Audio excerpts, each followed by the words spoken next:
প্রথমেই বলে রাখি, যদি তোমরা এই চার্ট ফলো করে যাও তাহলে কিন্তু ইংলিশ বায়োগ্রাফিতে 10-এর মধ্যে 7 থেকে 8 পেয়ে যাবে। এবারে 10-এ 10 পেতে হলে যে হিন্টসগুলি দেবে সেইগুলো নিয়েও কিন্তু কয়েক লাইন তোমাদের বাড়িয়ে লিখতে হবে এই পয়েন্টগুলোর মধ্যেই, তাহলে কিন্তু তোমরা 10-এ 10 পেয়ে যাবে। চলো আমরা শুরু করি। প্রথম পয়েন্ট দিয়েছি ইন্ট্রোডাকশান, মানে পরিচিতি। অর্থাৎ ক্রিকেটার বা ফুটবলার বা ব্যাডমিন্টন প্লেয়ার বা টেনিস প্লেয়ার যাই নাম হোক, তার নামটা প্রথমে দেবে। Is a famous cricketer known for his outstanding performance and dedication to the game. দেখো, ফেমাস মানে আমরা জানি যে বিখ্যাত, নন মানে পরিচিত, আউটস্ট্যান্ডিং এর মানে হচ্ছে অসাধারণ, পারফরমেন্স মানে দক্ষতা, যেটাকে বলা হয় নৈপুণ্যতা, ডেডিকেশান মানে নিষ্ঠা, আর গেম মানে জানি আমরা খেলা। তাহলে এর মানে কি দাঁড়াচ্ছে তোমরা নিজেরা বলো। এর মানে হচ্ছে যে একজন বিখ্যাত ক্রিকেটার যিনি অসাধারণ পারফরমেন্স, তার অসাধারণ পারফরমেন্স বা দক্ষতার জন্য এবং তার নিষ্ঠার জন্য তিনি সবার কাছে পরিচিত। দেখো, দ্বিতীয় পয়েন্ট রেখেছি early life. He was born on birth date, তার যে জন্ম তারিখ সেটা দেবে, ওটা কিন্তু হিন্টসে দেওয়া থাকবে তোমার। ইন বার্থ প্লেস, এবং কোন জায়গায় জন্মেছে সেটা এখানে উল্লেখ করবে। ফ্রম এ ইয়ং এজ, তোমরা পুরোটা মানে জানো যে যখন তার ইয়ং এজ ছিল। He showed great interest in cricket, সে ক্রিকেটের প্রতি ভীষণ আকৃষ্ট দেখাতো বা আকৃষ্ট ছিল। শোড মানে দেখানো, তো সে ক্রিকেটের প্রতি ছোটোবেলা থেকে আকৃষ্ট ছিল। 3 নম্বর তোমাদের যে পয়েন্ট রেখেছি ফ্যামিলি ব্যাকগ্রাউন্ড, লেখা যাবে হিজ ফাদার সৌভিক ঘোষ।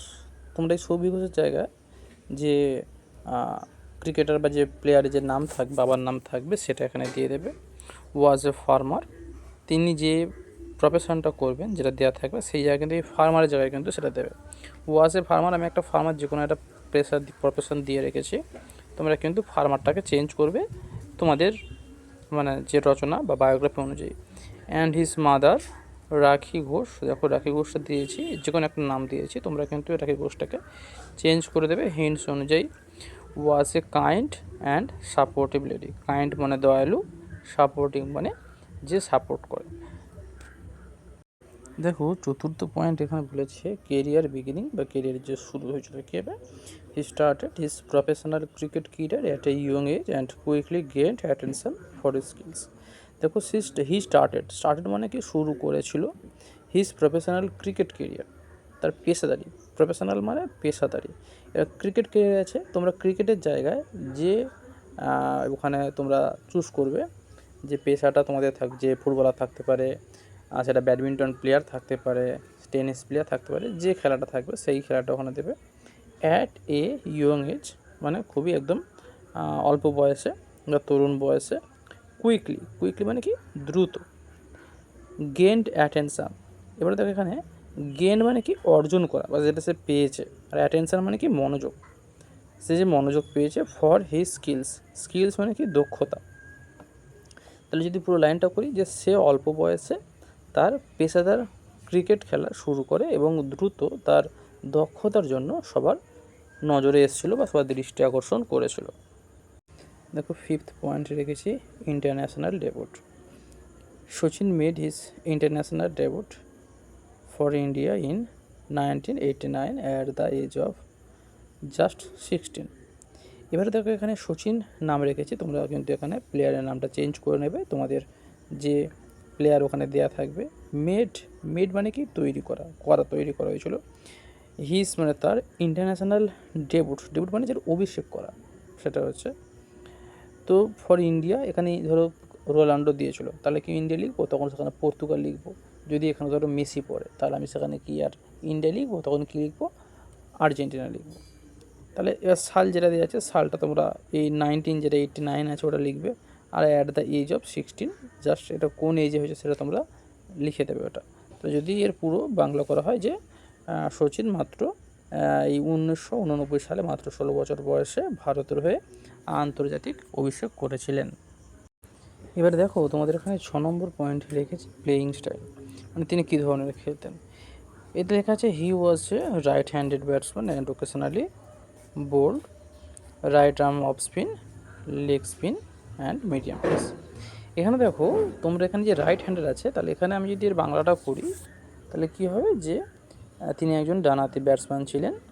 মাঝে মাঝে ডানহাতে অফ স্পিন করতেন, লেগও স্পিন করতেন এবং মাঝারি গতিতে তিনি বল করতেন। এবার এখানে দেখো রাইট হ্যান্ডেড আছে, তোমরা লেফট হ্যান্ডেড করতে পারো, সেটা যদি হয় ব্যাটসম্যান, এটা যদি বোলার হয় তো বোলার হতে পারে। এবারে দেখো যদি ফুটবলার হয় তাহলে সেখানে কী হবে, সেখানে পা হবে, তাই না? তাহলে সেখানে রাইট মানে যেটা ফুটবলার যেটা হবে সেটা দেবে তোমরা। আর ওকেশনালি এখানে এই যে bowled right arm off spin, হ্যাঁ, এটা যেটা দেওয়া আছে তোমরা সেখানে কিন্তু ওইখানে হিন্টসে দেওয়া থাকবে যে কোন পায়ে খেলতে, বা কোন ধরো ব্যাডমিন্টন প্লেয়ার ধরো দেওয়া হলো, ধরো পিভি সিন্ধু দিল, বা ধরো তোমার সাইনা নেহওয়াল দিল টেনিস প্লেয়ারে, তখন তোমরা কিন্তু এইগুলো ওইখানে এই যে ব্র্যাকেট দেওয়া আছে ব্র্যাকেট অনুযায়ী চেঞ্জ করবে। এবং চিন্তা করো না, এটা কিন্তু ওই হিন্টসেই দেওয়া থাকবে, কারণ হিন্টস না দিলে তোমরা লিখবে কী করে, এটা হিন্টস দেওয়া থাকবে, হিন্টস দেখে দেখে তোমরা এই যে ব্র্যাকেটগুলো আছে এগুলো তোমরা ফরম্যাটটা চেঞ্জ করে নিতে পারবে। দেখো সপ্তম পয়েন্ট এখানে রেখেছি অ্যাচিভমেন্টস। তো he played many important matches and contributed greatly to his team's success. He is known for his all-round skills. তিনি অনেকগুলি গুরুত্বপূর্ণ ম্যাচ খেলেছেন এবং তার দলের সাফল্য তিনি উল্লেখযোগ্যভাবে অবদান রেখেছেন। তিনি তার সর্বাঙ্গীন দক্ষতার জন্য কিন্তু পরিচিত। দেখো ওখানে এবার তোমাদের ধীরে ধীরে আমি বাংলাটা করছি। অ্যাচিভমেন্ট মানে তোমরা জানো অর্জন যেগুলো করেছে। প্লেড মেনি ইম্পর্টেন্ট ম্যাচেস, তোমরা প্রত্যেকটার মানে জানো, মেনি মানে কিছু, ইম্পর্টেন্ট মানে গুরুত্বপূর্ণ, কন্ট্রিবিউটেড এর মানে হচ্ছে অবদান রাখা বা যিনি অবদান রেখেছেন, গ্রেটলি এর মানে হচ্ছে উল্লেখযোগ্যভাবে বা অনেকটাই যেটাকে বলা হচ্ছে। দেখো নন, নন মানে কি আমরা জানি যে পরিচিত বা যেটা জানা। আচ্ছা, এবার অলরাউন্ড মানে হচ্ছে সর্বাঙ্গীন বা সর্বদিক দিয়ে দক্ষতা। দেখো এখানে কিন্তু তোমরা এইটা কিন্তু পার্টিকুলার, তোমরা যে কোনো খেলোয়াড় ক্ষেত্রে এর মধ্যে কোনো কিন্তু কিছু কাটতে হবে না, তোমরা পুরোটাই কিন্তু লিখতে পারবে। Retirement, he retired from international cricket in 2013 after serving the sport for 24 years. তিনি আন্তর্জাতিক ক্রিকেট থেকে 2013 সালে অবসর নেন 24 বছর খেলাটিকে বা আমাদেরকে সেবা করার পর। তাকে এখানে সার্ভিং মানে মিন্স সেবা করা, বা যেটাকে বলা হয় তিনি যে সেই সময় ওই দলের হয়ে প্রতিনিধিত্ব করেছিলেন, সেই জন্য সেটাকে বলা হচ্ছে। আর রিটায়ার্ড মানে কি অবসর গ্রহণ করা, বা যিনি অবসর নেন সেটাকে বলা হচ্ছে রিটায়ারমেন্ট।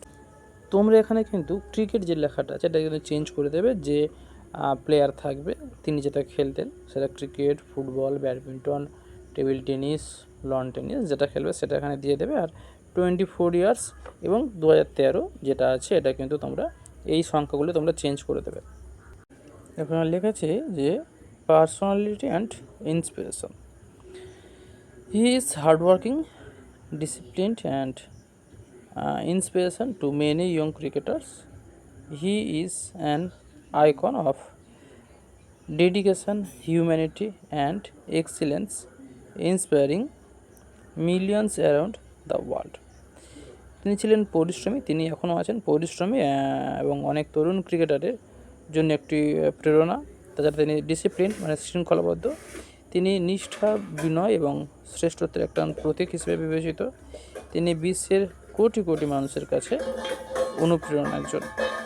তো এখানে যদি আমরা দেখো প্রত্যেকটা ওয়ার্ডে মানে ধরি হার্ড ওয়ার্কিং মানে পরিশ্রমী, ডিসিপ্লিন মানে হচ্ছে গিয়ে শৃঙ্খলাবদ্ধ, এরপরে ইন্সপিরেশান মানে যিনি প্রেরণা যোগায়, ইয়ং মানে তরুণ, ক্রিকেটার মানে আচ্ছা ক্রিকেটারটা এখানে কিন্তু এই যে ক্রিকেটার আছে এটা তোমরা কিন্তু এটা গোল করে দিয়েছি, আমি ব্র্যাকেট করে দিয়েছি, তোমরা কিন্তু এটা যে প্লেয়ার হবে সেই প্লেয়ার তোমরা এখানে দিয়ে দেবে, বাকি সব কিন্তু একই আছে।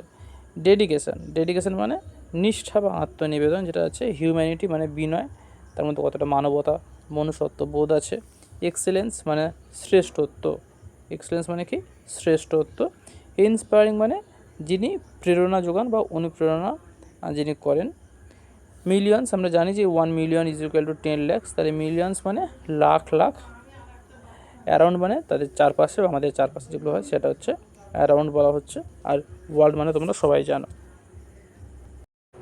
দেখো লাস্ট পয়েন্টে চলে এসেছি, কনক্লুশন মানে উপসংহার। বলছে ক্রিকেটার্স নেম হ্যাজ যেখানে একটা ক্রিকেটার দেওয়া আছে, তোমরা এটা কিন্তু ফুটবলের নাম থাকতে পারে বা আদার্স যে কোনো খেলোয়াড়ের নাম থাকতে পারে, সেটা এখানে বসাবে।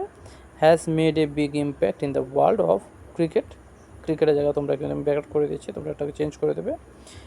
And continues to inspire others with his passion and performance, he is a versatile genius. তাহলে এখানে আমরা শেষ করছি। এর মানে হচ্ছে যে ক্রিকেট জগতে তিনি তার বড় প্রভাব ফেলেছেন, আর তার উৎসাহ পারফরমেন্স দিয়ে তিনি এখনও কিন্তু অন্যদের অনুপ্রাণিত করে চলেছেন। তিনি একজন বহুমুখী প্রতিভাবান ব্যক্তি। এখানে দেখো ভার্সেটাইল মানে হচ্ছে বহুমুখী, মানে নানান গুণে যে প্রতিভাবান যারা আছে। জিনিয়াস মানে হচ্ছে প্রতিভা, আমরা জানি এবারকার যে যাকে বলা হয় প্রতিভাবান। এরপরে দেখো পারফরমেন্স মানে আমরা জানি যে নৈপুণ্যতা আছে। আমি যদি উপর থেকে আসি আবার, দেখো এখানে বলেছে মেড মানে কি তৈরি করা, ইমপ্যাক্ট মানে প্রভাব, যার বড় প্রভাব রয়েছে, বিগ মানে বড়। এরপরে দেখো আর আছে কন্টিনিউ মানে যে চালিয়ে যাচ্ছে বা সে যে কন্টিনিউ করে যাচ্ছে সেটা, ইন্সপায়ার মানে অনুপ্রাণিত করা, প্যাশন মানে তার সেই জিনিসের প্রতি একটা উৎসাহ বা একটা আগ্রহ আছে। তাহলে এই ছিল আজকের তোমাদের একটা চার্ট। যে কোনো খেলোয়াড় সম্পর্কে যদি বায়োগ্রাফি পড়ে তোমরা কিন্তু এটা লিখতে পারবে, লিখলে কিন্তু তোমরা ফুল মার্কস পাবে। সাবস্ক্রাইব করে রাখো। তাহলে এই ধরনের তোমরা সমস্ত কিন্তু আমি তোমাদের রচনা হোক থেকে শুরু করে লেটার, সমস্ত তোমাদের রিপোর্ট হোক, নোটিশ হোক, চার্ট দিয়ে দেবো, যাতে তোমরা যে কোনো তোমাদের যে 30 নাম্বার রাইটিং স্কিল থাকে তাতে তোমরা কিন্তু কমপক্ষে 30-এর মধ্যে 24 থেকে 25 মিনিমাম পক্ষে পেয়ে যাও।